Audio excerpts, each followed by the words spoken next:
নীরব নিস্তব্ধ নিঝুম রাতের ছোট্ট একটি কুটিরে শুয়ে আছেন বিখ্যাত তাপস ইব্রাহিম ইবনে আথাম রাহমতুল্লাহ আলাইহি। ঠিক এমন সময় তিনি এক অদ্ভুত স্বপ্ন দেখলেন।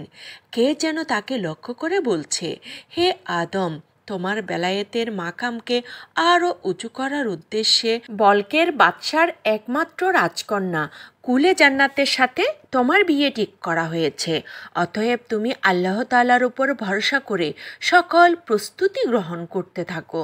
হঠাৎ এমন অদ্ভুত স্বপ্ন দেখে তিনি ঘুম থেকে উঠে বসলেন এবং গভীর চিন্তায় মগ্ন হয়ে ঘরের মধ্যে হাঁটতে শুরু করলেন আর ভাবতে লাগলেন, বলকের রাজকন্যাকে আমার মতো এমন নগণ্য ফকিরের নিকট কে বা বিবাহ দিবে। এমন চিন্তা করতে করতে সারা রাত কেটে গেল। অতঃপর তিনি এই সিদ্ধান্তে উপনীত হলেন যে নিশ্চয়ই এটা কাল্পনিক, মিথ্যা স্বপ্ন হবে, কেননা রাজকন্যাকে আমার মতো ফকিরের নিকট কেউ বিবাহ দিবে না। এই চিন্তা করে স্বপ্নের আদেশকে মন থেকে দূরে সরিয়ে দিলেন এবং নিত্যদিনের অভ্যাস অনুযায়ী জঙ্গলে কাঠ কাটতে বের হলেন। জনমানবহীন গভীর জঙ্গলে বসবাসকারী দরবেশ আথাম এর অভ্যাস ছিল তিনি সারাদিন জঙ্গলে কাঠ কাটতেন এবং রাত্রিবেলায় সারা রাত আল্লাহ তাআলার ইবাদতে কাটিয়ে দিতেন। অতঃপর জুমার দিন সকালবেলা উক্ত কাঠের বোঝা মাথায় বহন করে লোকালয় বাজারে যেতেন এবং তা বিক্রি করে যে টাকা পেতেন তা হতে কিছু টাকা গরিব অসহায়দের মধ্যে দান করে দিতেন এবং বাকি টাকার মধ্যে এক সপ্তাহের প্রয়োজনীয় সদাই খরিদ করতেন। অতঃপর জুমার নামাজ আদায় করে আবার জঙ্গলের উদ্দেশ্যে ফিরে আসতেন। এভাবেই চলছিল দরবেশ আথামের জীবনধারা। এই অদ্ভুত স্বপ্ন দেখার কিছুদিন পর একদা দরবেশ আথাম লাকড়ির বোঝা মাথায় নিয়ে জঙ্গল হতে লোকালয়ের উদ্দেশ্যে রওনা করলেন এবং যেতে যেতে লোকালয়ের কাছাকাছি এসে যখন পৌঁছালেন, আল্লাহর কি মহিমা! সেদিন রাজকন্যা কুলে জান্নাত তার প্রাসাদের অদূরে অবস্থিত ফুলবাগানে বেড়াতে বের হয়েছিলেন। এমন সময় দরবেশ আথাম শুনতে পেলেন যে রাজ দরবারের প্রহরীগণ ঘোষণা করছে, সকলেই সরে দাঁড়াও, রাস্তা ফাঁকা করে দাও, বলকের একমাত্র রাজকন্যা কুলে জান্নাত এই পথ দিয়ে আসছেন। যখন তিনি এই ঘোষণা শুনতে পেলেন সে এই রাস্তা দিয়ে রাজকন্যা আগমন করবেন এবং তার নিরাপত্তার জন্য রাস্তা সাময়িকভাবে বন্ধ করা হচ্ছে, তখন তিনি আগ্রহী হয়ে রাজকন্যার পালকি দেখার জন্য রাস্তার একপাশে দাঁড়িয়ে রইলেন। অতঃপর অল্প কিছুক্ষণের মধ্যেই রাজকন্যার পালকি সেই পথ ধরে সামনে অগ্রসর হতে লাগলো। ঠিক এমন সময় একটি ঝটকা বাতাস এসে রাজকন্যার পালকির পর্দা উড়িয়ে দিল। পর্দা উড়িয়ে দিতেই রাজকন্যার দৃষ্টি বাহিরে নিপতিত হলো এবং খোদাই কুদরতির ইশারায় উৎসুক জনতার মাঝে রাজকন্যার দৃষ্টি শুধুমাত্র দরবেশ আথামের নুরানি চেহারার উপরেই পতিত হলো। রাজকন্যার দৃষ্টি দরবেশের চেহারায় পতিত হওয়ার সাথে সাথে তার চোখ ঝলসে উঠল এবং সে অপলক নয়নে দরবেশের দিকে তাকিয়ে থাকতে লাগলো, কারণ তার চেহারার মধ্যে এক আধ্যাত্মিক নূর চকমক করছিল। এদিক থেকে দরবেশ আথাম রাজকন্যাকে বিয়ের উদ্দেশ্যে এক নজর দেখে নিলেন। রাজকন্যার লাবণ্যময় চেহারা দেখেই তাকে তার পছন্দ হয়ে গেল, কিন্তু নিজের অবস্থানের কথা চিন্তা করে রাজকন্যার সাথে বিবাহ বন্ধনে আবদ্ধ হওয়াকে দুঃস্বপ্ন ভেবে সেখান থেকে সে আস্তে আস্তে বিদায় গ্রহণ করল এবং তার প্রয়োজনীয় কাজ সেরে জঙ্গলের পথে আবার রওনা করল। এরপর রাত্রিবেলা যখন তিনি তার ছোট্ট কুটিরে শয়ন করলেন, তিনি আবারও স্বপ্নে দেখলেন যে কে যেন তাকে লক্ষ্য করে বলছে, হে আথাম, তোমার বেলায়েতের মাকামকে আরও উঁচু করার উদ্দেশ্যে বলকের একমাত্র রাজকন্যা কুলে জান্নাতের সাথেই তোমার বিবাহ ঠিক করা হয়েছে। অতএব তুমি আল্লাহ তাআলার উপর ভরসা করে সকল প্রস্তুতি গ্রহণ করতে থাকো। দরবেশ আথাম আজও এমন স্বপ্ন দেখে ঘুম থেকে জেগে উঠলেন এবং গভীর চিন্তায় নিমগ্ন হলেন আর ভাবতে লাগলেন, রাজকন্যাকে আমার মতো ফকিরের নিকট কে বা বিবাহ দিবে? কিন্তু বারবার একই স্বপ্ন দেখায় তিনি দৃঢ় প্রত্যয় গ্রহণ করলেন। এবার তিনি সরাসরি রাজার নিকট গমন করে রাজকন্যাকে বিবাহ করার ব্যাপারে সব কথা খুলে বলবেন। এসব চিন্তা করতে করতে রাতের অন্ধকার কেটে ভোরের আলো পূর্ব দিগন্তে সূর্য উঠল। অতঃপর সকালবেলায় তিনি তার নিয়ম অনুযায়ী বন থেকে যে কাঠ কেটেছিলেন সে কাঠের বোঝা মাথায় বহন করে লোকালয়ের বাজারের উদ্দেশ্যে রওনা করলেন। বাজারে পৌঁছে উক্ত কাঠের বোঝা বাজারে বিক্রি করে দিলেন। অতঃপর তিনি তার প্রয়োজনীয় জিনিসপত্র ক্রয় করে রাজদরবারের উদ্দেশ্যে রওনা করলেন। দীর্ঘ পথ হাঁটার পরে অবশেষে রাজদরবারে এসে তিনি উপনীত হলেন। রাজদরবারে উপস্থিত হওয়ার পর তিনি সরাসরি রাজার সম্মুখে উপস্থিত হলেন। বল্কের বাদশা ছিলেন খুবই ন্যায়পরায়ণ ও দয়ালু স্বভাবের। দরবেশ আথামকে দেখা মাত্রই তিনি ফকির ভেবে তাকে সাহায্য দিতে চাইলেন, কিন্তু দরবেশ আথাম তা নিতে অস্বীকার করলেন এবং বললেন, আমি জানি আপনি আমাকে আপনার দরবার হতে খালি হাতে ফেরত দেবেন না। আপনি আমাকে সাহায্য করতে চেয়েছেন, এজন্য আমি আন্তরিকভাবে খুশি হয়েছি। তবে হে মহামান্য বাদশাহ, আমি আজ ভিন্ন একটি উদ্দেশ্য নিয়ে আপনার নিকট এসেছি। আশা করি আপনি আমাকে নিরাশ করবেন না। রাজা বললেন, আপনার আর্জি আমাকে বলুন, আমি আপনার কথা শুনছি। তখন হজরত আথাম রহমতুল্লাহ আলাহি বললেন, আমি আপনার একমাত্র রাজকন্যা কুলে জান্নাতকে বিয়ে করে রাসুলে পাক সাল্লাল্লাহু আলাইহি ওয়াসাল্লামের সুন্নত পালন করতে চাই। দরবেশ আথামের মুখে এমন কথা শুনে সমস্ত রাজদরবার কিছু সময়ের জন্য স্তব্ধ হয়ে গেল। রাজা তার কথা শুনে মৃদু হাসলেন এবং তিনি জিজ্ঞেস করলেন, আপনার বাড়ি কোথায় আর আপনার নাম কি? দরবেশ আথাম তখন আঙ্গুলের ইশারা দিয়ে বললেন, আপনার রাজ্যের শেষ সীমানায় অবস্থিত যে জঙ্গলটি রয়েছে সেখানেই আমার বাসস্থান, আর আমার নাম আথাম। আমি জঙ্গলে বসবাস করি। রাজা পুনরায় জিজ্ঞেস করলেন, আচ্ছা, রাজকন্যাকে যদি আপনার নিকট বিয়ে দেই তাহলে আপনি তাকে কোথায় রাখবেন এবং কিভাবে তার ভরণ পোষণ দিবেন? সরলমনা দরবেশ আথাম উত্তর দিল, আমি রাজকন্যাকে বিয়ে করে আমার সাথে জঙ্গলেই রাখব এবং জঙ্গল থেকে কাঠ কেটে বাজারে বিক্রি করার মাধ্যমে যেই টাকা পাবো সেই টাকা দিয়েই রাজকন্যার ভরণ পোষণ আদায় করব। দরবেশের মুখে এমন কথা শুনে সমস্ত রাজদরবার অট্ট হাসিতে মেতে উঠল, কিন্তু কেউ দরবেশকে না চিনলেও রাজা দরবেশকে ঠিকই চিনেছেন, কারণ তার চেহারার মধ্যে এক আধ্যাত্মিক নূর চকমক করছিল। তাই রাজা রাগান্বিত না হয়ে দরবেশ আথামকে বললেন, আমি এই বিষয়ে ভেবেচিন্তে পরে আপনাকে জানাবো, এখন আপনি আসতে পারেন। দরবেশ আথাম বললেন, হে মহামান্য বাদশাহ, আমি কবে আসব? আপনি যদি নির্দিষ্ট দিন তারিখ বলে দেন আমি অবশ্যই সেদিন আপনার নিকট দেখা করতে আসব এবং তার উত্তর নিয়ে যাব। দরবেশের কথা শুনে বাদশাহ পড়লেন ভীষণ বিপদে। তিনি কী থেকে কী করবেন কিছুই বুঝে উঠতে পারছিলেন না। অবশেষে তিনি বলেই ফেললেন, আপনি আগামী জুম্মার দিন রাজদরবারে আসবেন এবং আমার সাথে সাক্ষাৎ করে আপনার প্রস্তাবের উত্তর নিয়ে যাবেন। অতঃপর দরবেশ আথাম সালাম বিনিময় করার মাধ্যমে রাজদরবার থেকে বিদায় গ্রহণ করলেন। এদিকে রাজদরবার শেষ হলে রাজা চিন্তিত অবস্থায় সরাসরি খাস কামরায় গমন করলেন। আজ তিনি কারো সাথে কথা বলছেন না। কি এক মহাচিন্তায় তাকে বিভোর করে রেখেছে। একটু পরেই তার খাস কামরায় আগমন করলেন তার স্ত্রী। রাজাকে চিন্তিত দেখে সে জিজ্ঞেস করলেন, আপনার আজ কি হয়েছে? আপনাকে কেন এমন দেখাচ্ছে? আর কারো সাথে আপনি কথা বলছেন না কেন? রাজা তখন উত্তর দিল, আজ শাহী মহলে এক দরবেশ আগমন করেছিল। আমাদের একমাত্র কলিজার টুকরা কুলে জান্নাতকে সে বিবাহ করার প্রস্তাব দিয়েছে। এজন্যই আমি চিন্তিত হয়ে আছি। একমাত্র কলিজার টুকরা কুলে জান্নাতের বিয়ের কথা শুনে রানী চমকে উঠলেন এবং বলা শুরু করলেন, আপনি ওই দরবেশকে কি উত্তর দিয়েছেন? রাজা তখন বলল, দরবেশের পক্ষ থেকে প্রস্তাব শুনে আমি চিন্তায় পড়ে যাই।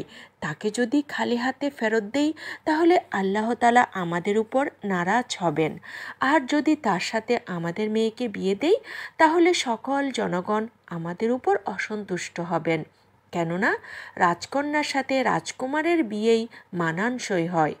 একজন দরবেশের সাথে রাজকন্যার বিয়ে কখনোই মানানসই হতে পারে না।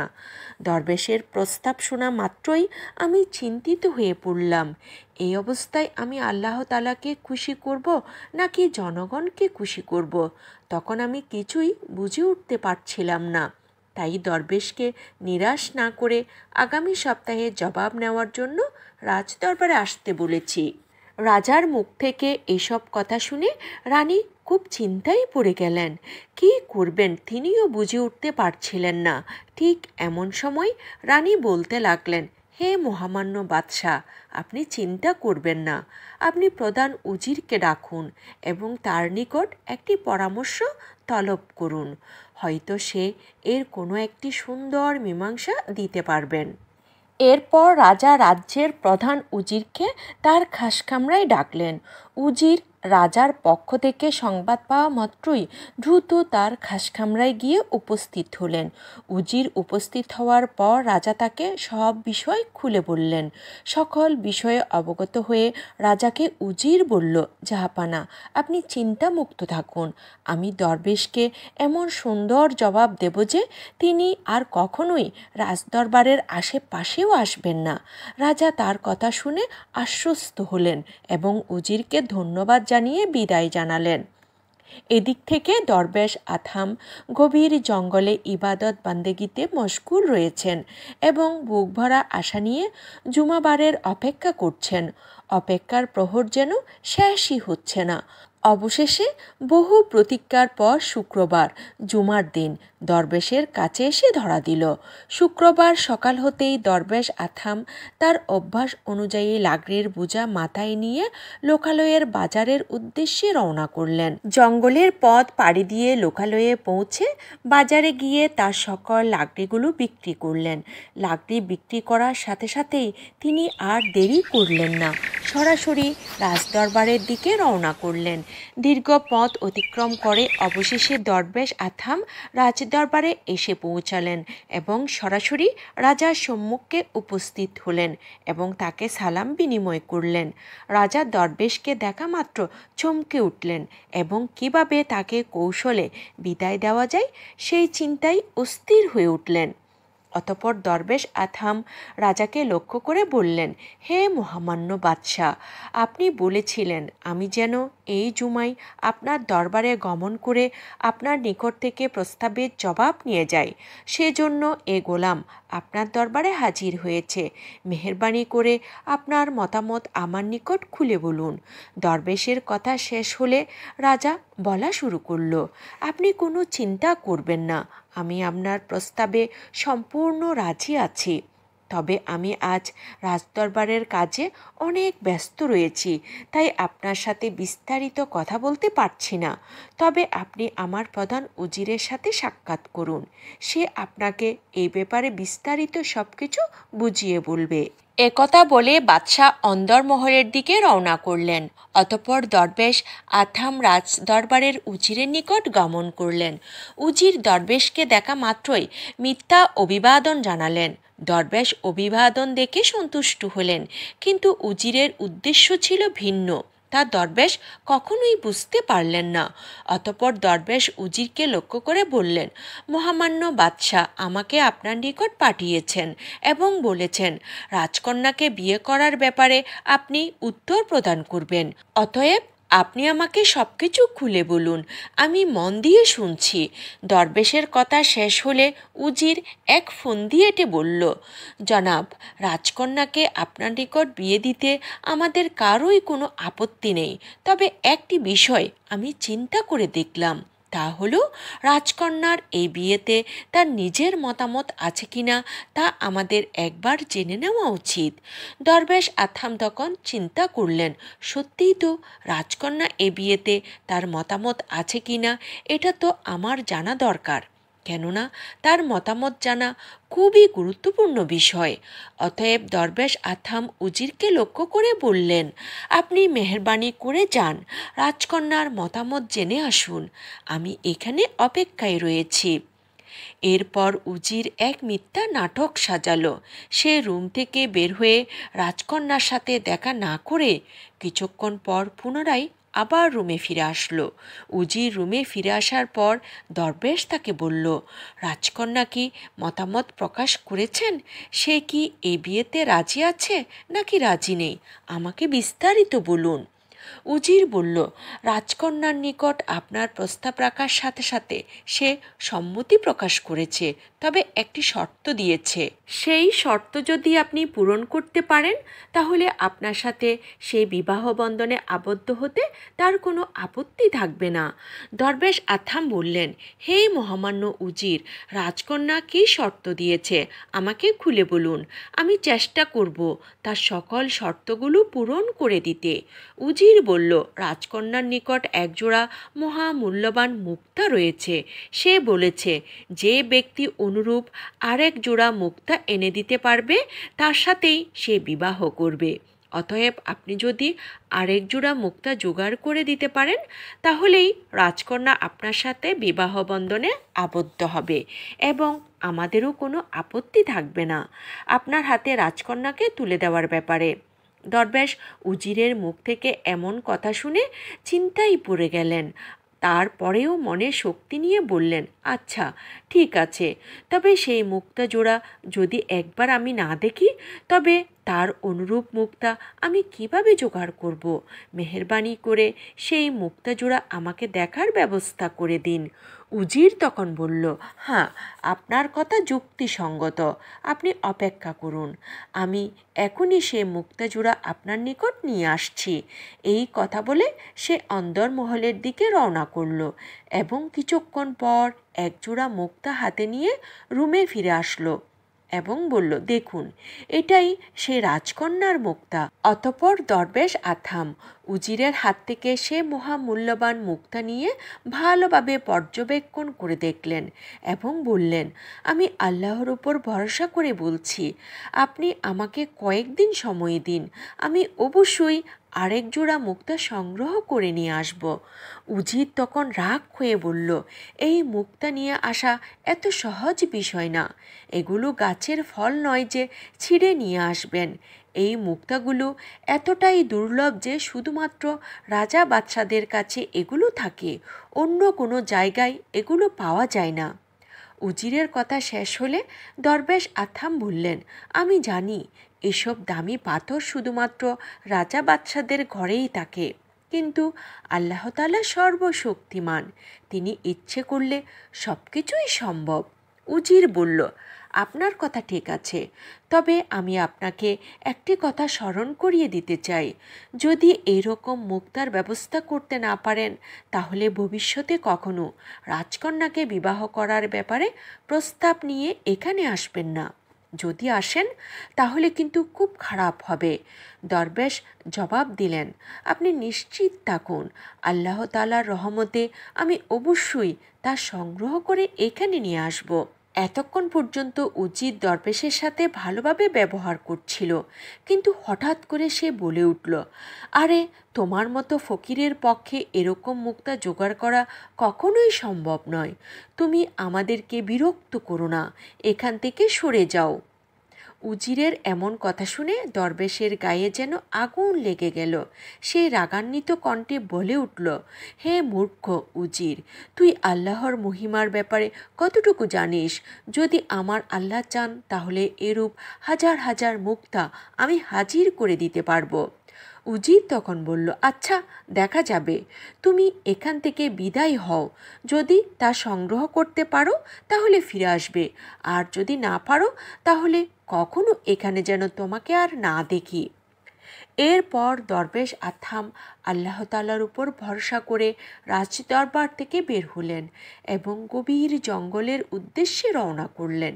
জঙ্গলে পৌঁছার পর তিনি তার ছোট্ট কুটিরে প্রবেশ করে গভীর রাতে আল্লাহ তাআলার দরবারে দুহাত তুললেন এবং মুনাজাত করে বলতে লাগলেন, হে দয়াময় আল্লাহ, আপনি সকল ক্ষমতার অধিকারী, আপনি সকল রাজাদের রাজা, আসমান ও জমিনের সকল সম্পত্তির চাবিকাঠি একমাত্র আপনার হাতেই। হে দয়াময় আল্লাহ, আমি আপনার তুচ্ছ নগণ্য গোলাম। আপনার কুদরতি ইশারাতেই আমি রাজকন্যাকে বিয়ে করার ইচ্ছে পোষণ করেছি, কিন্তু তারা যে শর্ত দিয়েছে, আপনার সাহায্য ছাড়া আমার পক্ষে তো তা জোগাড় করা কখনোই সম্ভব নয়। হে দয়াময় খোদা, আমি তো ঠিকঠাকভাবে পেট ভরে খাবার খেতেই পারি না, আমি কী করে মহামূল্যবান মুক্তার ব্যবস্থা করব? হে খোদা, রাজকন্যাকে বিয়ে করার ক্ষেত্রে আপনার যদি ইচ্ছা থাকে তাহলে আপনি আমার জন্য এই মুক্তার ব্যবস্থা করে দিন। এই কথাগুলো বলে দরবেশ আথাম অঝোর নয়নে মুনাজাতে কাঁদছিলেন। মুনাজাত শেষ করে সে তার বিছানায় শয়ন করলেন। শয়ন করার কিছুক্ষণ পরেই তিনি স্বপ্নে দেখলেন যে হযরত খিজির আলাইহিসসালাম তার ঘরে তশরিফ নিয়েছেন এবং তাকে লক্ষ্য করে বলছেন, হে আথাম, তুমি চিন্তিত হইও না, আল্লাহ তাআলা রাজকন্যাকে তোমার নসিবে রেখেছেন। আর তুমি মনোযোগ সহকারে শোনো, আগামীকাল সকালবেলা জঙ্গলের শেষ প্রান্তে যে সাগর রয়েছে, তুমি তার পাড়ে গিয়ে আল্লাহ তাআলার রহমতের অপেক্ষা করবে। সেখানে আল্লাহ রাব্বুল আলামিন তোমার জন্য মুক্তার ব্যবস্থা করে দিবেন। এই কথাগুলো বলে হযরত খিজির আলাইহিসসালাম বিদায় গ্রহণ করলেন। ঘুম ভেঙে যাওয়ার সাথে সাথে দরবেশ আথাম বিছানা থেকে উঠে বসলেন এবং আল্লাহ তাআলার দরবারে শুকরিয়া আদায় করে সকালের অপেক্ষা করতে লাগলেন। অপেক্ষা করতে করতে রাতের অন্ধকার কেটে সকালের সূর্য পূর্ব দিগন্তে উদিত হলো। সকাল হওয়ার সাথে সাথেই দরবেশ আথাম আর দেরি করলেন না। জঙ্গলের পথ পাড়ি দিয়ে তিনি জঙ্গলের শেষ প্রান্তে সাগর পাড়ে গিয়ে উপস্থিত হলেন। সাগর পাড়ে উপস্থিত হতেই দরবেশ আথাম লক্ষ্য করে দেখলেন যে আল্লাহ তাআলার কুদরতি ইশারায় সমস্ত সাগর পাড় অনুরূপ মণি মুক্তা দ্বারা ভরে আছে এবং তার আলোয় সমগ্র জায়গা ছকছক করছে, যে মুক্তগুলো রাজা বাদশাহ ব্যতীত অন্য কোনো জায়গায় পাওয়া যায় না। এমন দুষ্প্রাপ্য দুর্লভ মুক্তা দ্বারা সমগ্র সাগর পাড়কে ভরে যেতে দেখায় দরবেশ আথাম নিজেকে আর নিয়ন্ত্রণ করতে পারলেন না।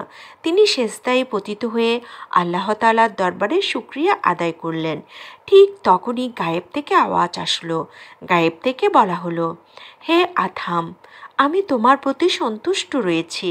তুমি সেজদা থেকে মাথা উত্তোলন করো এবং তোমার যে পরিমাণ মুক্তা নেওয়ার প্রয়োজন এখান থেকে নিয়ে যাও।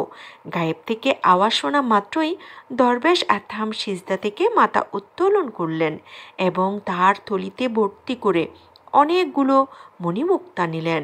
মণিমুক্তা নেওয়ার সাথে সাথেই তিনি আর বিলম্ব করলেন না, সোজা রাজদরবারের উদ্দেশ্যে রওনা করলেন।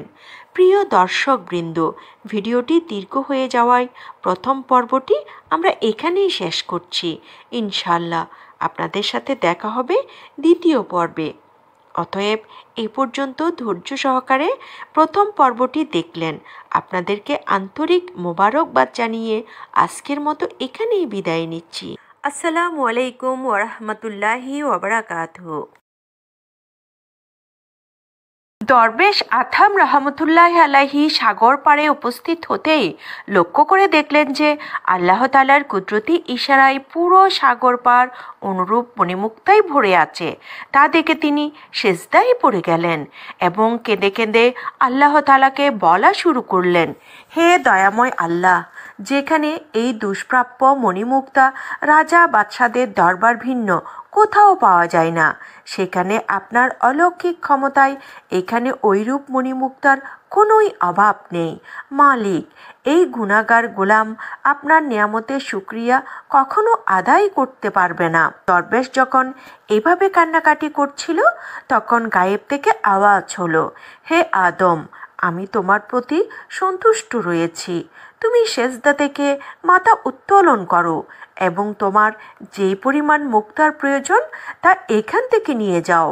গায়েব থেকে আওয়াজ শোনা মাত্রই দরবেশ আথাম সেজদা থেকে মাথা উত্তোলন করলেন এবং তার পুটলি ভর্তি করে অনেকগুলি মণিমুক্তা উঠিয়ে নিলেন। অতঃপর সেখান থেকে সোজা রাজদরবারের উদ্দেশ্যে রওনা করলেন। দীর্ঘ পথ অতিক্রম করে অবশেষে তিনি রাজদরবারের মেইন গেটের নিকট এসে উপস্থিত হলেন। রাজদরবারের মেইন গেটের পাহারারত প্রহরীগণ দরবেশকে দেখা মাত্রই প্রধান উজিরকে খবর দিতে রওনা হলেন। অতঃপর তারা উজিরের নিকট সংবাদ দিলেন যে, জনাব, আমরা লক্ষ্য করেছি ওই ফকির দরবেশ রাজদরবারে প্রবেশ করতে চাচ্ছে। প্রহরীদের কথা শোনা মাত্রই উজির খুব দ্রুত রাজদরবারের মেইন গেটের নিকট এসে উপস্থিত হলেন এবং দরবেশকে দেখা মাত্রই রেগে অগ্নিশর্মা হয়ে পড়লেন আর বলতে লাগলেন, এই বেহায়া দরবেশ, তোমাকে না বলেছিলাম মুক্তা না নিয়ে এখানে উপস্থিত হবে না? তুমি কেন এখানে আবার উপস্থিত হয়েছ? উজিরের কথা শেষ হলে দরবেশ আথাম উত্তর দিলেন, জনাব, আপনি রাগান্বিত হবেন না। আমি রাজকন্যার শর্ত অনুযায়ী মুক্তা নিয়েই হাজির হয়েছি। দরবেশের মুখে মুক্তা আনার কথা শুনে সকলেই অট্ট হাসিতে ফেটে পড়ল এবং বলতে লাগলো, কোথায় তোমার মুক্তা? দেখি তুমি কি মুক্তা নিয়ে উপস্থিত হয়েছ? অতঃপর দরবেশ আথাম মুক্তার থলিটি তাদের নিকট ছুঁড়ে মারল। তারা উক্ত থলির মুখ খুলতেই অবাক হয়ে গেল এবং তাদের চোখ কপালে উঠে গেল, কেননা সম্পূর্ণ থলিটি উক্ত দুষ্প্রাপ্য মুক্তা দ্বারা ভরপুর ছিল। অথচ এই ধরনের মুক্তাগুলো অনেক রাজা বাদশাদের নিকটেও তখন মজুদ ছিল না। বদমাশ উজির যখন দেখল কোনো শর্ত দিয়েই দরবেশকে ঠেকানো যাচ্ছে না, তখন সে প্রহরীদেরকে দরবেশের উপর লেলিয়ে দিল এবং তারা তাকে আঘাতের পর আঘাত করে রক্তাক্ত করে ফেলল এবং উজিরের নির্দেশে তারা আহত টানতে টানতে জঙ্গলের দিকে নিয়ে চলল। অতঃপর জঙ্গলের অদূরে কোনো এক স্থানে ময়লার নিকট দরবেশের দেহখানা ফেলে দিয়ে তারা আবার রাজদরবারের উদ্দেশ্যে রওনা করল। আর দরবেশ আথাম মরার ন্যায় সেখানেই পড়ে রইলেন। দীর্ঘ সময় পর তার হুঁশ ফিরে এলে আহত শরীর ও মনক্ষুণ্ণ হয়ে গভীর জঙ্গলে তার বাসস্থানের দিকে রওনা করলেন। দরবেশের সাথে বেয়াদবি করার কারণে এর পরের দিন শাহী মহলে এক মর্মান্তিক দুর্ঘটনা ঘটে যায়। আর তা হলো এই যে, শাহজাদি গুলে জান্নাত দুপুরের খাবার গ্রহণ করার পর বিশ্রামের জন্য তার কাশ কামরায় আরাম করছিলেন। এমন সময় হঠাৎ এক বিষধর সাপ তার রুমে প্রবেশ করে তাকে ছবল মারে এবং মুহূর্তের মধ্যেই সেই সাপটি অদৃশ্য হয়ে যায়। বিষধর সাপের দংশনে শাহজাদি বিকট আওয়াজে চিৎকার করতে লাগলেন। তার চিৎকারের আওয়াজ শুনে রাজা, রানী এবং তাদের অগণিত দাসদাসী তাকে দেখার জন্য তার রুমে আগমন করলেন। তারা আগমন করেই তাকে জিজ্ঞেস করল, তোমার কি হয়েছে? কেন তুমি এমন জোরে চিৎকার করছো? শাহজাদি জবাব দিল, অনেক বড় ও বিষধর একটি সাপ আমার রুমে প্রবেশ করে আমার পায়ে দংশন করে উধাও হয়ে গিয়েছে। আমি তার বিষক্রিয়া সহ্য করতে পারছি না। আমার সমস্ত শরীরের ভিতর খুবই জ্বালাপোড়া করছে। মনে হচ্ছে যেন আমার রূহ বের হয়ে যাবে। ও আব্বাজি, আমাকে বাঁচান। ও আম্মাজি, আমাকে বাঁচান। এমন কথা বলতে বলতে শাহজাদি অজ্ঞান হয়ে যায় এবং তার সমস্ত শরীর সাপের বিষে বিবর্ণ হয়ে যায়। অতঃপর রাজার হুকুমে খুব দ্রুত শাহজাদিকে রাজমহলের চিকিৎসালয়ে নিয়ে যাওয়া হয় এবং সর্বশ্রেষ্ঠ হেকিমের মাধ্যমে তার চিকিৎসা করানো হয়। কিন্তু আল্লাহর মহিমা বোঝা বড়ই দায়। শত চেষ্টা করেও কোনোই লাভ হলো না। শাহজাদির হুঁশ কেউ ফেরাতে পারল না। অবশেষে শাহজাদি তার আদরের আব্বা, আম্মা, আত্মীয় স্বজনকে বিদায় দিয়ে পরপারের পথে প্রস্থান করলেন। মুহূর্তের মধ্যেই সমগ্র রাজ্যে এই দুঃসংবাদ ছড়িয়ে পড়ল। বলকের বাদশার একমাত্র আদরের দুলালি গুলে জান্নাত মৃত্যুবরণ করেছে। গুলে জান্নাতের মৃত্যুতে রাজা, রানী এবং তার সকল আত্মীয় স্বজন একেবারেই ভেঙে পড়লেন এবং সমগ্র রাজ্যে সুখের ছায়া নেমে আসলো। এরপর রাজার নির্দেশে শাহজাদিকে রাজদরবারের শাহী গোরস্থানে দাফনের উদ্দেশ্যে নিয়ে যাওয়া হলো এবং তাকে জনমের মতো বিদায় জানিয়ে সেখানে দাফন করে দেওয়া হলো। দাফনের কার্য সমাপ্ত হওয়ার পর দুজন প্রহরীকে শাহজাদির কবর পাহারা দেওয়ার জন্য নিযুক্ত করে বাকি সকলে কাঁদতে কাঁদতে শাহী মহলের দিকে রওনা করল।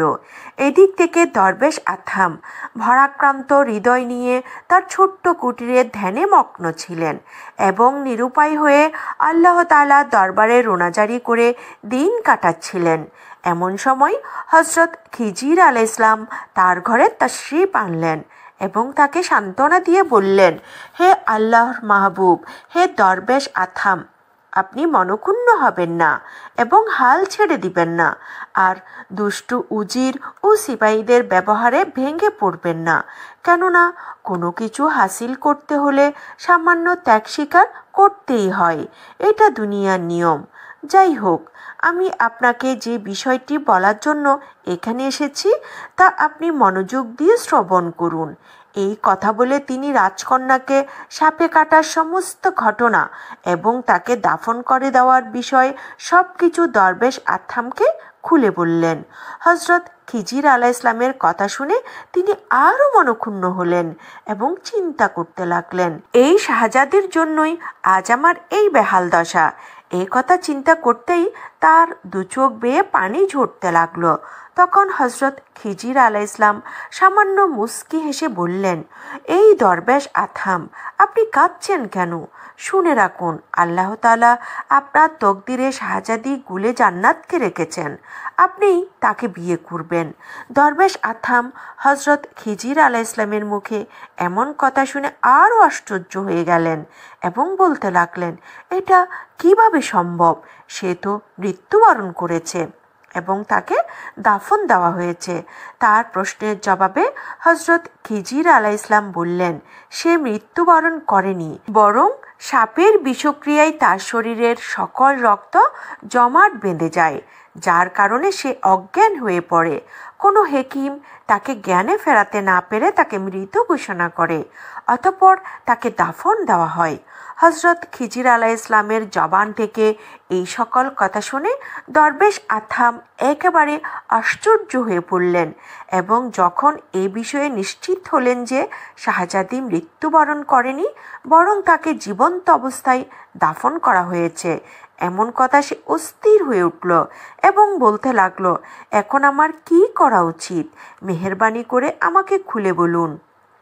তখন হযরত খিজির আলাইহিসসালাম দরবেশ আথামকে হুকুম করলেন, হে দরবেশ আথাম, আপনি আল্লাহ তাআলার উপর ভরসা করে এখনই রাজ দরবারের শাহী গোরস্থানে গমন করুন এবং শাহজাদিকে তার কবর থেকে তুলে আপনার নিকট নিয়ে আসুন।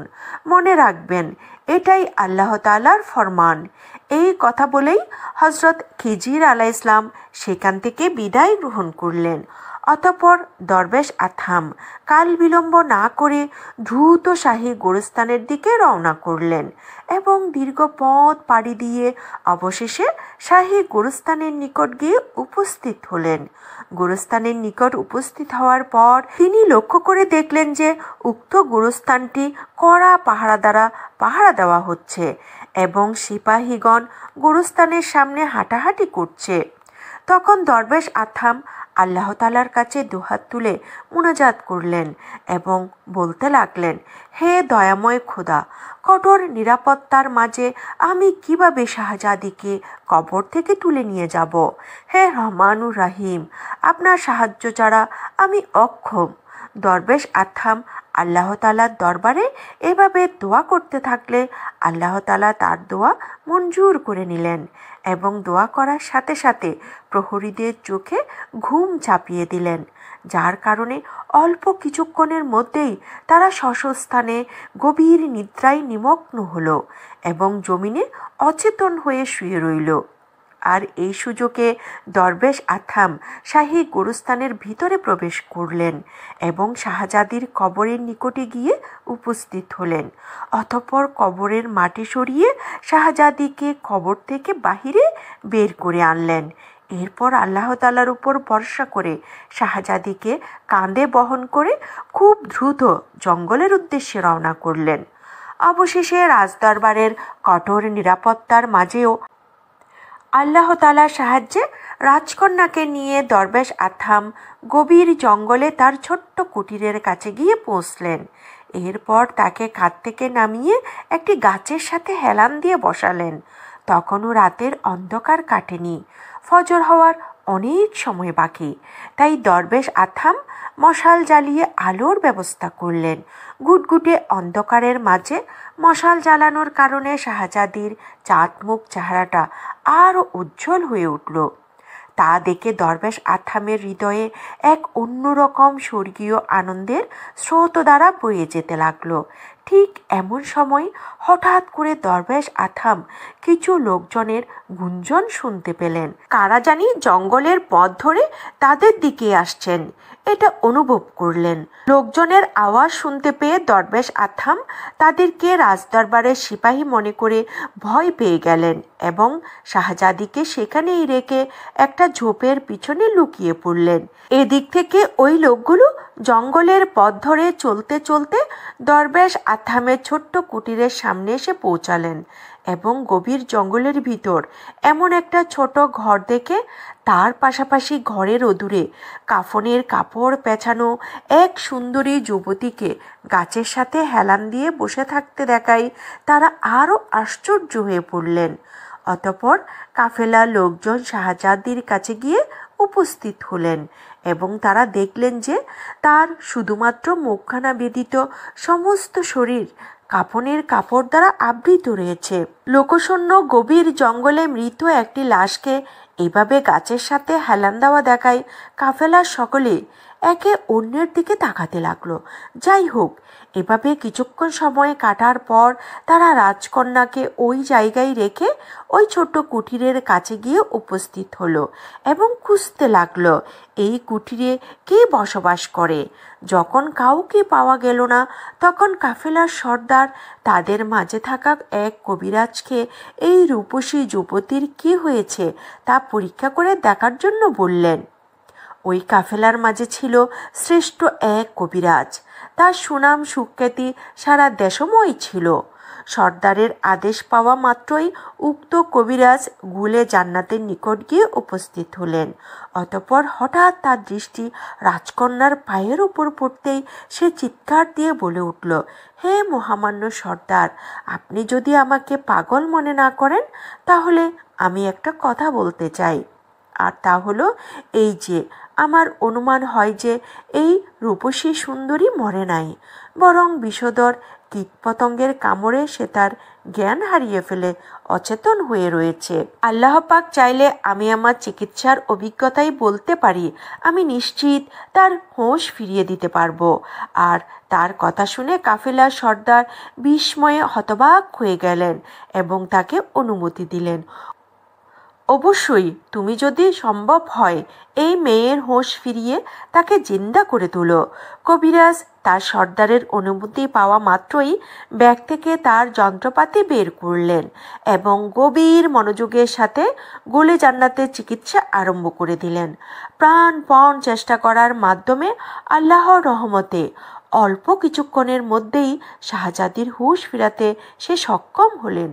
হুঁশ ফেরার সাথে সাথেই শাহজাদি তার দুচোখ খুলল এবং অপরিচিত লোকদেরকে ও গভীর জঙ্গলে নিজেকে দেখতে পেয়ে চিৎকার দিয়ে বলে উঠল, আপনারা কারা আর আমি এখানে কেন?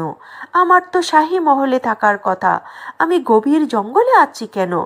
গুলে জান্নাত যখন এভাবে চিৎকার করছিলেন তখন কাফেলার সর্দার গুলে জান্নাতের নিকট এসে উপস্থিত হলেন আর বলতে লাগলেন, হে আল্লাহর বান্দি, আমরা তো আপনাকে চিনি না, আমরা ব্যবসায়ী কাফেলা। এক দেশ থেকে মালামাল বহন করে অন্য দেশে আমরা ব্যবসার উদ্দেশ্যে যাই। পথ হারিয়ে ফেলে আমরা এই জঙ্গলে এসে উপস্থিত হয়েছি।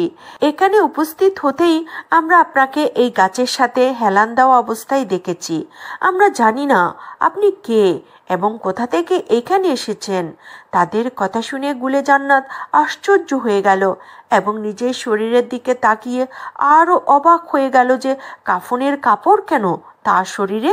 গুলে জান্নাত অবাক দৃষ্টিতে কাফেলা সর্দারের দিকে তাকিয়ে রইল এবং সে কল্পনা করতে লাগলো কে তাকে শাহী মহল থেকে কাফনের কাপড় পরিয়ে এখানে নিয়ে এসেছে।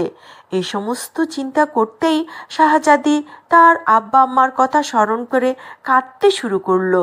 তাকে কাঁদতে দেখে কাফেলার সর্দার জিজ্ঞেস করলো, হে মহিয়সী নারী, আপনি কান্না করবেন না, মেহেরবানি করে আমাদের নিকট আপনার পরিচয় খুলে বলুন। শাহজাদি তখন বললেন, আমার নাম গুলে জান্নাত, আমার বাবার নাম আব্দুল্লাহ, আমার বাবা এই বলকের বাদশাহ। কাফেলা সর্দার যখন জানল যে এই তো সাধারণ কোনো মেয়ে নয়, এই তো এই দেশের রাজকন্যা শাহজাদি, কাফেলা সর্দার তখন হতবাক হয়ে গেলেন। শাহজাদিকে কাফনের কাপড় পরিয়ে জঙ্গলে কে নিয়ে এসেছে? কাফেলার সর্দারও গুলে জান্নাত যখন এভাবে কথা বলছিল ঠিক তখনই ঝোপের আড়াল থেকে বের হয়ে আসলো বিখ্যাত তাপস দরবেশ ইব্রাহিম ইবনে আথাম।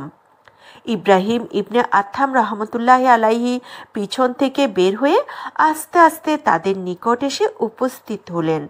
দরবেশ আথামকে দেখা মাত্রই কাফেলা সর্দার তার নিকট এসে উপস্থিত হলেন এবং তাকে জিজ্ঞেস করলেন, ভাই আপনি কে, আপনার পরিচয় কি?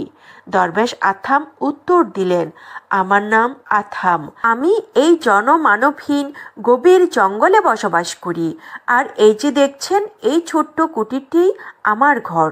তার কথা শুনে সর্দার বলে উঠলেন, তাহলে আপনি কি শাহজাদিকে এখানে নিয়ে এসেছেন? দরবেশ আথাম বললেন, হ্যাঁ, আমি শাহজাদিকে এখানে নিয়ে এসেছি।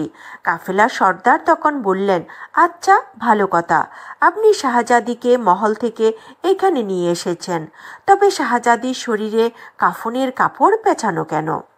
এর হাকিকত কি আমার নিকট খুলে বলুন। দরবেশ আথাম তখন পিছনের সকল ঘটনা তার নিকট খুলে বললেন। দরবেশের মুখে সকল কথা শুনে কাফেলার সর্দার ও গুলে জান্নাত সকলেই অবাক দৃষ্টিতে তার দিকে তাকিয়ে রইলেন।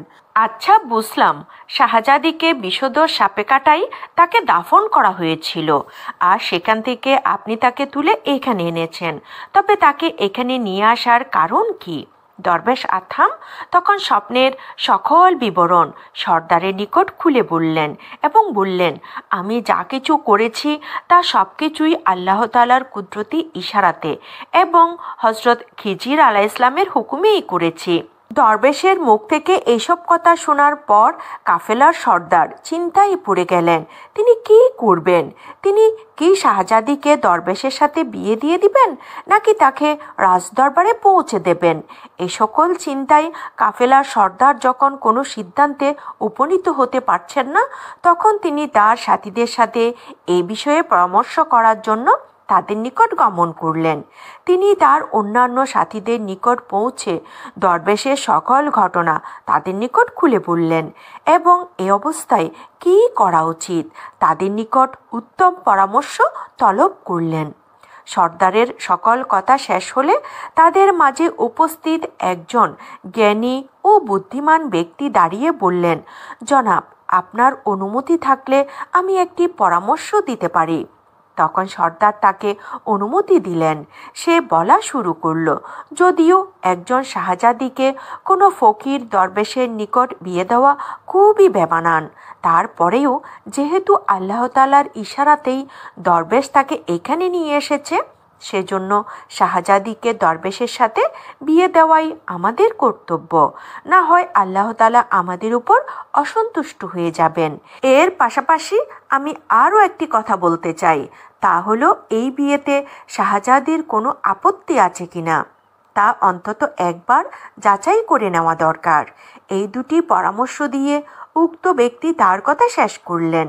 কাফেলার সর্দার সেই ব্যক্তির পরামর্শটিকে খুবই পছন্দ করলেন এবং দরবেশ আথাম ও গুলে জান্নাতের নিকট রওনা করলেন। অতঃপর গুলে জান্নাতের নিকট পৌঁছে তাকে লক্ষ্য করে বললেন, হে বলকের বাদশার একমাত্র শাহজাদি, আপনি দরবেশ সাহেবের সকল কথা শুনেছেন। আপনাকে তিনি আল্লাহ তাআলার কুদরতি ইশারাতেই এখানে নিয়ে এসেছেন। এই অবস্থায় আপনি কি তার সাথে বিবাহ বন্ধনে আবদ্ধ হয়ে এই গভীর জঙ্গলে থাকতে চাচ্ছেন, নাকি আবার শাহী বালাকানায় ফিরে যেতে চাচ্ছেন? শাহজাদি গুলে জান্নাত তখন কাঁদতে কাঁদতে বললেন, আমি কখনোই ওই বালাকানায় ফিরে যাব না, যেখান থেকে সকলে আমাকে চিরবিদায় দিয়েছে এবং মৃত জেনে আমাকে কবরস্থ করেছে। তবে আমি একটি কথা ভাবতেই আমার শ্বাস বন্ধ হয়ে আসছে, আর তা হলো আমার আব্বাজি ও আম্মাজির কথা। কেননা আমি ছিলাম তাদের একমাত্র নয়নের মণি, কলিজার টুকরা। আমাকে হারিয়ে তাদের কতই না কষ্ট হচ্ছে এবং বিচ্ছেদ বেদনার আগুনে তারা কতই না দগ্ধ হচ্ছেন। এই কথা বলার অপেক্ষাই রাখে না। তার কথা শুনে কাফেলার সর্দার ও দরবেশ আথামও চোখের পানি ধরে রাখতে পারলেন না। তারপরেও তাকে সান্ত্বনা দিয়ে বললেন, হে বলকের একমাত্র শাহজাদি, আপনি কান্নাকাটি করবেন না। সমস্ত ইখতিয়ার আপনার। আপনি যেভাবে বলবেন সেভাবেই হবে। আপনি চাইলে রাজদরবারে ফিরে যেতে পারবেন, আর চাইলে এই দরবেশের সাথে বিবাহ বন্ধনে আবদ্ধ হয়ে এখানেই বসবাস করতে পারবেন।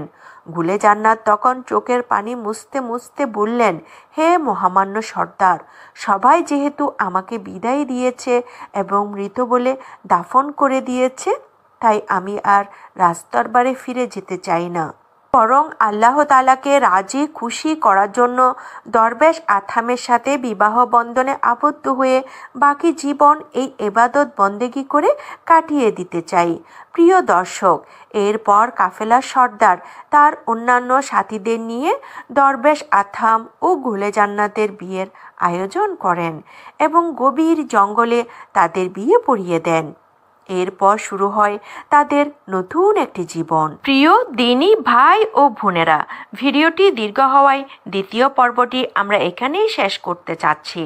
দেখা হবে তৃতীয় পর্বে। এতক্ষণ পর্যন্ত ধৈর্য সহকারে যারা ভিডিওটি উপভোগ করেছেন সকলকে মোবারকবাদ জানিয়ে আজকের মতো এখানেই শেষ করছি। যে যেখানে আছেন ভালো থাকুন, সুস্থ থাকুন, নিরাপদে থাকুন। আসসালামু আলাইকুম ওয়া রাহমাতুল্লাহ। রাজকন্যা গুলে জান্নাত যখন তার বাকি জীবন দরবেশ আথামের সাথেই ইবাদত বান্দেগীর মাধ্যমে জঙ্গলে কাটিয়ে দিতে চাইলেন এবং শাহী মহলে যেতে অস্বীকৃতি জানালেন, তখন কাফেলার সর্দার দরবেশ আথাম এবং শাহজাদি গুলে জান্নাতকে বিবাহ বন্ধনে আবদ্ধ করার ইচ্ছে পোষণ করলেন। অতঃপর তিনি তার সঙ্গীদের নিকট গমন করে শাহজাদির মতামত প্রকাশ করলেন এবং কিভাবে তাদের বিবাহ বন্ধনে আবদ্ধ করা যায় সে বিষয়ে পরামর্শ চাইলেন। তখন তাদের মাঝে সবচেয়ে জ্ঞানী ব্যক্তি পরামর্শ দিল যে, জনাব, যদি আপনার সম্মতি থাকে তাহলে আমরা চাই শাহজাদির বিয়ে দরবেশ আথামের ছোট্ট কুটিরেই অনুষ্ঠিত হবে এবং আপনি সে বিয়ে পড়াবেন। আর বিয়ের অলিমাতে আমাদের সাথে থাকা মেষ দুম্বা জবাই করা হবে। কাফেলার এই লোকটির পরামর্শ সর্দারের খুবই পছন্দ হলো। তাই তিনি শাহজাদি ও দরবেশ আথামকে বিবাহ বন্ধনে আবদ্ধ করতে তার সিদ্ধান্ত চূড়ান্ত করলেন। অতঃপর তিনি তাদের ব্যবসায়িক পণ্য হতে শাহজাদি ও দরবেশ আথামের জন্য কিছু নতুন জামাকাপড় সংগ্রহ করে তাদের উদ্দেশ্যে রওনা করলেন। এরপর তাদের নিকট পৌঁছে শাহজাদি ও দরবেশ আথামকে উক্ত জামাকাপড় হাদিয়া দিলেন এবং বললেন, আপনারা এই জামা পরিধান করে বিবাহ বন্ধনে আবদ্ধ হতে প্রস্তুতি গ্রহণ করুন। অচিরেই কাফেলার লোকদের নিয়ে আমি আপনার ঘরে আগমন করব এবং আপনাদেরকে বিবাহ বন্ধনে আবদ্ধ করে দিব। এই কথা বলে তিনি বিদায় গ্রহণ করলেন। কাফেলার সর্দার বিদায় গ্রহণ করার পর শাহজাদি ও দরবেশ আথাম ঘরে প্রবেশ করলেন এবং উক্ত জামাকাপড় পরিধান করে বিয়ের জন্য সম্পূর্ণ প্রস্তুতি সম্পন্ন করলেন। তারা সম্পূর্ণ প্রস্তুতি গ্রহণ করার কিছুক্ষণ পরেই কাফেলার সর্দার তার সঙ্গী সাথীদের নিয়ে দরবেশ আথামের ছোট্ট কুটিরে প্রবেশ করলেন। অবশেষে রাসূলে পাক সাল্লাল্লাহু আলাইহি ওয়াসাল্লামের তরিকা মতো ক্ষুদ্র পরিসরে তাদের উভয়কে বিবাহ বন্ধনে আবদ্ধ করে দিলেন।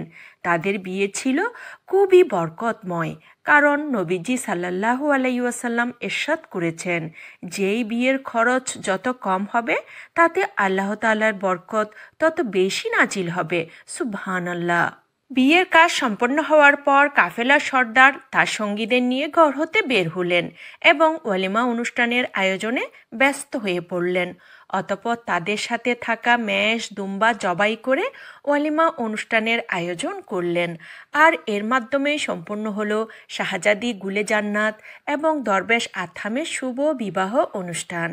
এর পরের দিন সকালবেলা কাফেলার সর্দার তার সকল সঙ্গী সাথীদের নিয়ে দরবেশ আথামের ছোট্ট কুটিরের সামনে সমবেত হলেন এবং শাহজাদি ও দরবেশ আথামের নিকট হতে বিদায় গ্রহণের উদ্দেশ্যে সালাম বিনিময় করলেন।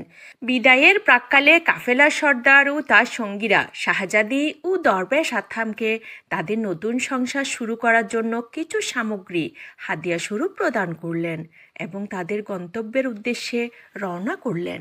তাদেরকে বিদায় দেওয়ার পর দরবেশ আথাম ও শাহজাদি তাদের ঘরে ফিরে আসলেন। শাহজাদি স্বামী হিসেবে দরবেশ আথামকে পেয়ে আল্লাহ তাআলার দরবারে শুকরিয়া আদায় করলেন এবং তার স্বামীর খেদমত করতে আরম্ভ করলেন। আর এভাবেই শুরু হলো তাদের নতুন সংসার জীবন। প্রিয় দর্শক, শাহজাদি গুলে জান্নাত রাজমহলকে পরিত্যাগ করে আল্লাহ তাআলার সন্তুষ্টি ও বাকি জীবন ইবাদত বন্দেগিতে কাটিয়ে দেওয়ার উদ্দেশ্যে দরবেশ আথামের সাথে গভীর জঙ্গলে থাকতে লাগলেন। তিনি তার স্বামীর সাথে সারা রাত আল্লাহ তাআলার কুদরতি কদমে সেজদায় পড়ে থাকতেন এবং নামাজ আদায় করতেন আর দিনের বেলায় রোজা রাখতেন। এভাবেই তাদের দিন কাটতে লাগলো। আর দরবেশ আথাম তার অভ্যাস অনুযায়ী প্রতিদিন সকালবেলায় জঙ্গলে কাঠ কাটতে বের হতেন এবং সন্ধ্যায় লাকড়ির বোঝা মাথায় নিয়ে ঘরে ফিরে আসতেন। অতঃপর প্রত্যেক জুমার দিন সকালবেলা লাকড়ির বোঝা মাথায় নিয়ে লোকালয়ের বাজারে গমন করে তা বিক্রি করে দিতেন। লাকড়ি বিক্রি করে যে টাকা পেতেন তার অর্ধেক গরিব মিসকিনদের মাঝে দান করে দিতেন এবং বাকি অর্থ দ্বারা সংসারের প্রয়োজনীয় জিনিসপত্র খরিদ করে আবার জঙ্গলে ফিরে আসতেন। শাহজাদি গুলে জান্নাত ও দরবেশ আথামের নিত্যদিনের আমল ছিল ইবাদত বন্দেগি, জিকির আজকারের মাধ্যমে আল্লাহর নৈকট্যতা হাসিল করা। এছাড়া সংসারে তাদের অন্য তেমন কোনো কাজ ছিল না। এভাবে কিছুদিন অতিবাহিত হওয়ার পর তাদের ঘর উজ্জ্বল করে এক নতুন মেহমানের আবির্ভাব ঘটল আর তারা পরম যত্নে তার নাম রাখল ইব্রাহিম। এই ইব্রাহিম একদিন জগৎ বিখ্যাত ওলি হবেন এবং বলকের বাদশাহ হবেন। অতঃপর তারা শিশু ইব্রাহিমকে মনের মতো করে লালন পালন করতে লাগলেন। অতঃপর দিন, সপ্তাহ, মাস অতিক্রম করে যখন ইব্রাহিমের বয়স 5 বছর হলো, তখন পিতা আথাম তাকে নিকটবর্তী এক মাদ্রাসায় ভর্তি করে দিলেন। তিনি প্রত্যেক দিন সকালবেলা পুত্রকে সঙ্গে নিয়ে মাদ্রাসায় রেখে আসতেন এবং সন্ধ্যার আগে আবার নিজের আস্তানায় নিয়ে আসতেন। ইব্রাহিমের মেধাশক্তি ছিল অত্যন্ত প্রখর। কোনো কিছু একবার শুনলেই তা তার মুখস্থ হয়ে যেত। তার পাশাপাশি আদব কায়দা, চালচলন ও কথাবার্তায় মাদ্রাসার সকল শিক্ষক তার উপর সন্তুষ্ট ছিল, যার ফলে সকলের নেক নজর ও দোয়ায় অল্প কিছুদিনের মধ্যেই ইব্রাহিম পবিত্র কোরআনুল কারীম হেফজ সম্পূর্ণ করল। তার কণ্ঠস্বর ছিল অত্যন্ত সুমধুর। কেউ তার তেলাওয়াত একবার শুনলে পুনরায় আবার শুনতে ইচ্ছে করত। মাদ্রাসায় ভর্তি হওয়ার 3 থেকে 4 বছর পরের কথা। একদিন বলখের বাদশাহ মাদ্রাসার পাশ দিয়ে কোথাও যাচ্ছিলেন। ঠিক এমন সময় মাদ্রাসার ভেতরে মধুর কণ্ঠে বালক ইব্রাহিম পবিত্র কোরআন তেলাওয়াত করছিলেন। এমন সুন্দর কণ্ঠে কোরআনের তেলাওয়াত তিনি আগে কখনো শোনেননি। এজন্য কোরআনের প্রেমে আকর্ষিত হয়ে বাদশাহ মাদ্রাসার ভিতরে প্রবেশ করলেন। মাদ্রাসার ভিতরে প্রবেশ করে তিনি দেখতে পেলেন যে একজন বালক বসে বসে কোরআন তেলাওয়াত করছে আর তার ওস্তাদ তেলাওয়াত শুনছেন। হঠাৎ করে বলকের বাদশাকে দেখে উস্তাদ চমকে উঠলেন এবং বালক ইব্রাহিমও তার উস্তাদ বাদশাকে অভিবাদন জানালেন, দাঁড়িয়ে সালাম নিবেদন করলেন। এমন সময় হঠাৎ করে বাদশার নজর ওই বালকের চেহারার উপর পড়ল।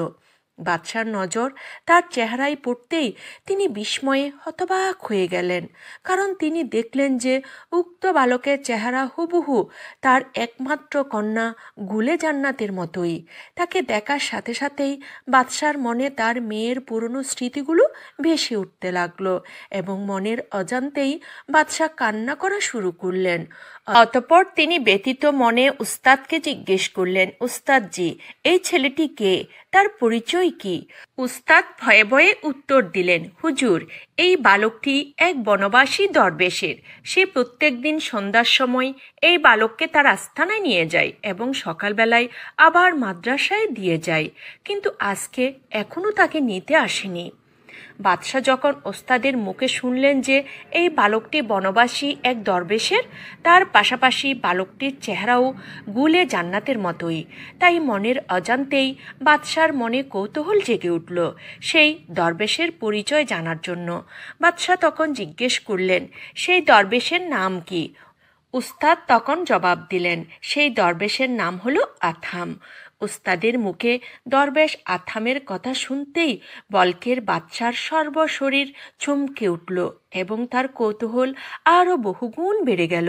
সেই সাথে অতীতের সকল ঘটনা তার মনে পড়তে লাগলো। এই তো সেই দরবেশ যে একসময় গুলে জান্নাতকে বিয়ে করার জন্য আমার নিকট প্রস্তাব নিয়ে গিয়েছিল। তবে হায় আফসোস, আমার গুলে জান্নাত তো অনেক আগেই মারা গিয়েছে। তাহলে কিভাবে এই বালকটি গুলে জান্নাতের মতো হলো?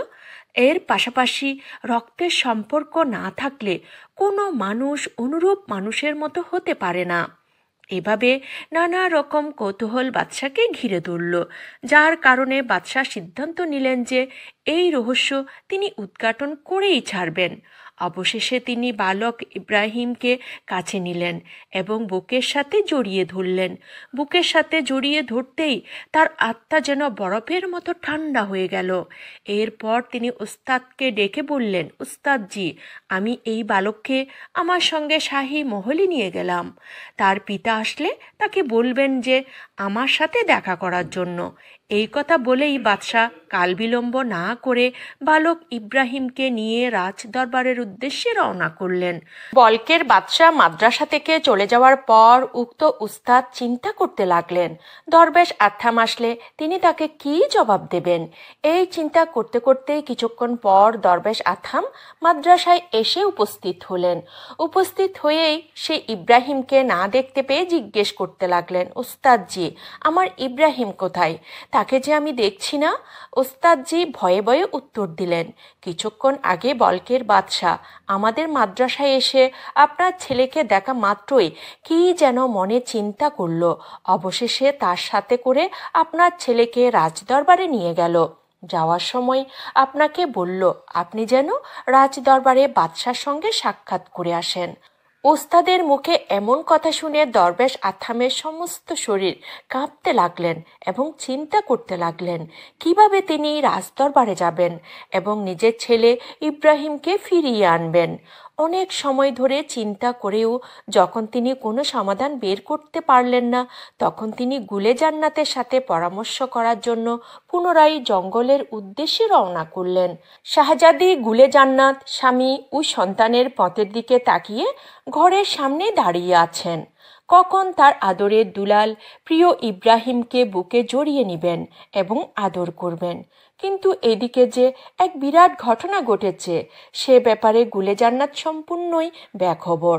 হঠাৎ তিনি দূর থেকে লক্ষ্য করলেন যে তার প্রিয় স্বামী আথাম একাই তার দিকে এগিয়ে আসছেন এবং তার সাথে ইব্রাহিমকে দেখা যাচ্ছে না।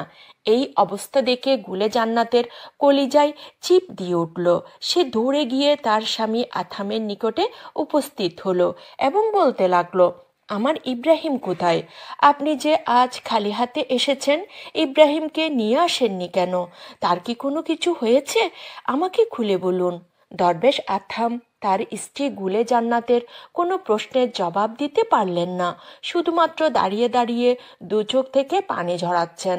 তাকে এভাবে কাঁদতে দেখে গুলে জান্নাত পুনরায় জিজ্ঞেস করলেন, ওগো প্রাণের স্বামী, মেহেরবানি করে আমাকে বলুন, আমাদের ইব্রাহিমের কি হয়েছে? দরবেশ আথাম তখন সকল ঘটনা গুলে জান্নাতকে খুলে বললেন আর বলতে লাগলেন, যদি বাদশাহ আমাদের ব্যাপারে জানতে পারে তাহলে না জানি কি মুসিবত আমার উপর নেমে আসবে। গুলে জান্নাত তখন তাকে সাহস দিয়ে বললেন, আপনি চিন্তা করবেন না, আমি সকল মুসিবতে আপনার পাশেই থাকব। যদি আপনি সত্য প্রকাশ করতে বাধ্য হন তাহলে আপনি সত্য প্রকাশ করবেন এবং আমাদের বিয়ের ব্যাপারে বাদশার নিকট সব কিছু খুলে বলবেন। আমি আমার ইব্রাহিমকে চাই, আমি আর অন্য কিছু বুঝি না। যে করে হোক আপনি আমার ইব্রাহিমকে আমার কুলে ফিরিয়ে দিন। গুলে জান্নাতের কথায় দরবেশ আথাম মনে সাহস পেলেন এবং ইব্রাহিমকে আনার জন্য রাজদরবারের উদ্দেশ্যে রওনা করলেন। অবশেষে দীর্ঘ পথ পাড়ি দিয়ে দরবেশ আথাম রাজদরবারে এসে পৌঁছালেন। রাজদরবারে পৌঁছার পর বাদশাসহ সকল লোক দরবেশকে ঘিরে ধরে জিজ্ঞেস করতে লাগলো, হুজুর, সত্য করে বলুন, ছেলেটি কে, কি তার পরিচয়? দরবেশ আথাম নির্ভয়ে উত্তর দিলেন, জাহাপানা, ছেলেটি আমার। আপনি অভয় দিলে সব ঘটনা আমি খুলে বলবো। আজ কোনো কিছু গোপন রাখবো না। বাদশাহ বললেন, আপনি আদ্যপান্ত সমস্ত ঘটনা খুলে বলুন, আপনার কোনো ভয় নেই। অতঃপর দরবেশ সাহেব শাহজাদি গুলে জান্নাতের মৃত্যুর পর হতে কিভাবে তাকে কবর থেকে তুললেন এবং কিভাবে তাকে বিবাহ করলেন সমস্ত ঘটনা বাদশার নিকট খুলে বললেন।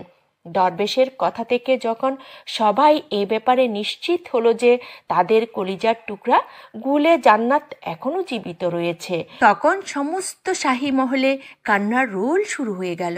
কিন্তু এই কান্না দুঃখের কান্না নয়, বরং পরম আনন্দের কান্না। বলকের বাদশাহ খুশির আধিক্যের কারণে দরবেশ আথামকে জড়িয়ে ধরলেন এবং ইব্রাহিমকে শত সহস্র চুম্বন করতে লাগলেন। এরপর সমগ্র রাজ্যে ঢাকঢোল পিটিয়ে এই খুশির সংবাদ ছড়িয়ে দিলেন, যা শুনে পুরো রাজ্যের মানুষ আনন্দে আত্মহারা হয়ে পড়লেন। অতঃপর বলকের বাদশাহ কাল বিলম্ব না করে সৈন্য সামন্ত নিয়ে শাহজাদিকে নিয়ে আসার জন্য জঙ্গলের উদ্দেশ্যে রওনা করলেন। এদিক থেকে শাহজাদি গুলে জান্নাত সেজদায় পড়ে আল্লাহ তাআলার দরবারে রোনাজারি করছেন, যেন তার প্রিয় স্বামীর উপর কোনো মুসিবত নেমে না আসে। ঠিক এমন সময় তিনি কিছু লোকের গুঞ্জন শুনতে পেলেন, যারা জঙ্গলের পথ ধরে এদিকেই আসছেন। লোকজনের আওয়াজ শুনে তিনি ঘর থেকে বের হয়ে আসলেন। বের হতেই তিনি লক্ষ্য করে দেখলেন যে তার প্রিয় আব্বাজি বলকের একমাত্র বাদশাহ সৈন্য সামন্ত নিয়ে ঘরের সামনে উপস্থিত। দীর্ঘদিন পর বলকের বাদশাহ তার কলিজার টুকরা গুলে জান্নাতকে দেখতে পেয়ে আর স্থির থাকতে পারলেন না। দৌড়ে গিয়ে তাকে বুকে জড়িয়ে নিলেন এবং দীর্ঘ সময় ধরে আনন্দের কান্না কাঁদতে লাগলেন। আর এভাবেই তাদের বিচ্ছেদের অবসান ঘটল। এরপর গুলে জান্নাতকে শাহী পোশাকে সজ্জিত করা হলো। সজ্জিত করার পর বাদশাহ তার শাহজাদিকে নিয়ে রাজদরবারের উদ্দেশ্যে রওনা করলেন। এদিক থেকে রাজদরবারের সামনে সৈন্য সামন্ত নিয়ে রানী গুলে জান্নাতের অপেক্ষায় দাঁড়িয়ে রইলেন। গুলে জান্নাত রাজদরবারের সামনে পৌঁছার সাথে সাথে তার মা তাকে বুকে জড়িয়ে নিলেন এবং দীর্ঘ সময় কান্নাকাটি করে বিচ্ছেদ বেদনার অবসান ঘটালেন। এরপর বাদশাহ দরবেশ আথাম গুলে জান্নাত ও ইব্রাহিমকে রাজদরবারে পরম আনন্দে বসবাসের ব্যবস্থা করে দিলেন। কয়েকদিন দরবেশ আথাম রাজদরবারে থাকার পর একদা সকালবেলা তিনি বাদশার কাছে গিয়ে উপস্থিত হলেন এবং বললেন, জাহাপানা, আমি সারাটি জীবন জঙ্গলে কাটিয়েছি এবং সেখানে আল্লাহ তাআলার ইবাদত বন্দেগী করে যেই পরিমাণ তৃপ্তি পেয়েছি তা ওই জঙ্গল ভিন্ন কোথাও পাচ্ছি না।